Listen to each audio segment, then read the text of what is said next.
Hi everyone, it's Praise Ayodele here. How are you doing today?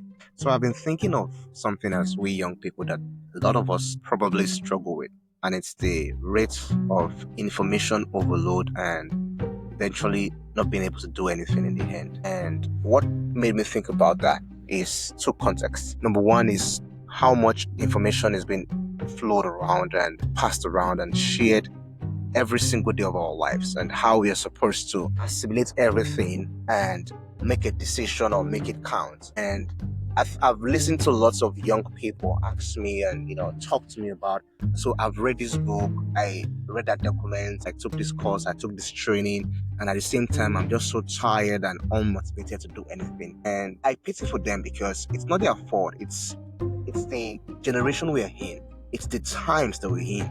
It's web 2, web 3, everything is iterating really fast. And with that being said, you need to be really grounded. You need to have defined what you're looking for before you start looking. Because if you do not know what you're looking for and you're just looking, it is so easy to get so lost, so overwhelmed, or even worse, to get caught in another man's journey. Everybody has their own journey, and it's very, very important that you're very conscious of your own journey.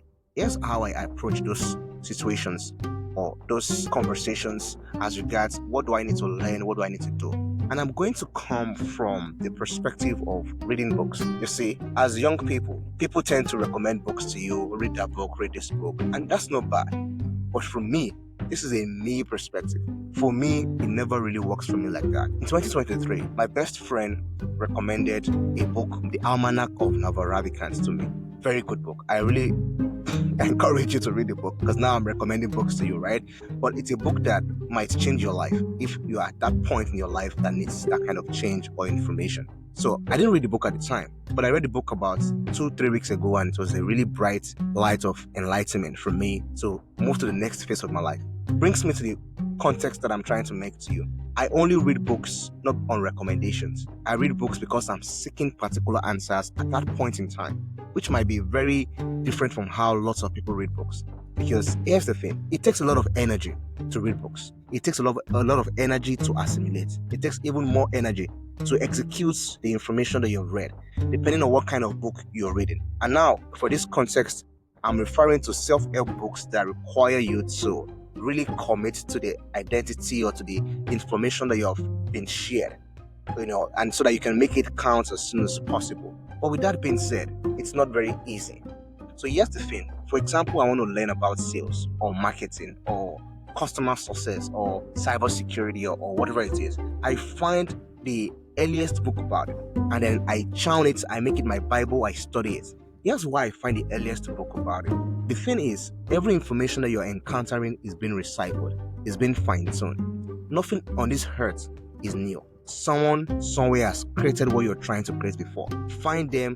If they've been successful, learn their tricks and move fast. Copy, paste, and move fast. And that's why we have a lot of people who are just tired, who have real good intentions, but they are tired because they're trying to stand out in the beginning. Well, to get started in the beginning, you might just need to do something that already works for somebody else. Do not try to reinvent the wheel or be a pioneer. Not everybody will be a pioneer.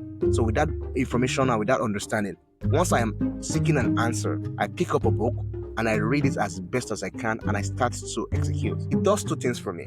Number one, remember, I am asking a question that desperately needs an answer. And with that comes a desire to get started with the information I'm about to gather. So what that does for me is, based on the information that I'm getting from this book, I'm executing in real time.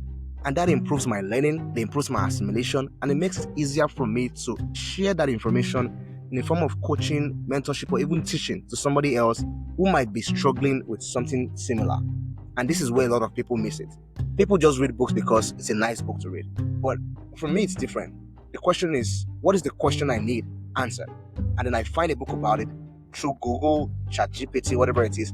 What is the best book about this subject? And I get to start reading it, and I get to start executing, and then I move faster. I don't have to read 40 books in a year. Chances are you cannot extract all the juice from those 40 books. If you're a better woman being than most of us, you might be able to.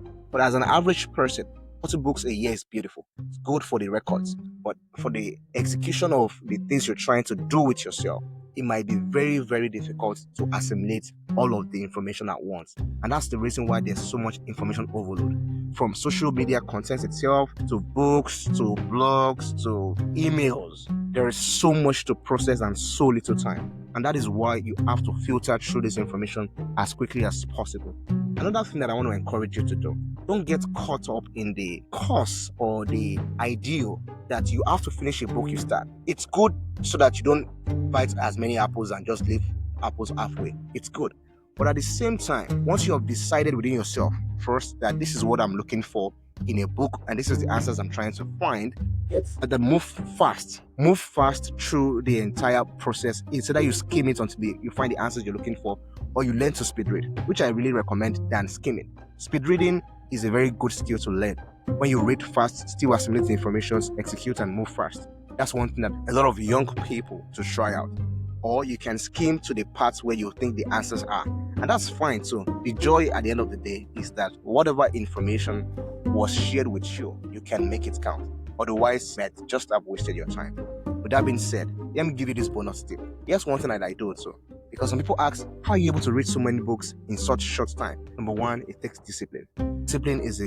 Consistency is a byproduct of discipline. It takes discipline to be consistent. And so for me, I set 1 hour every single day to read at least 35 pages of book. And I make sure that I time it and I do my best to be consistent about fulfilling the commitment I made to myself. It does two things for me. Number one, it helps me section the book and make me know how possible and how much time I need to finish up the book. Number two is it trains my subconscious to anticipate the next version and the next page and the next chapter and the next part of the book, which is likely to not happen if I was just reading randomly. So I hope this information helps you, and I hope that you find what you're looking for.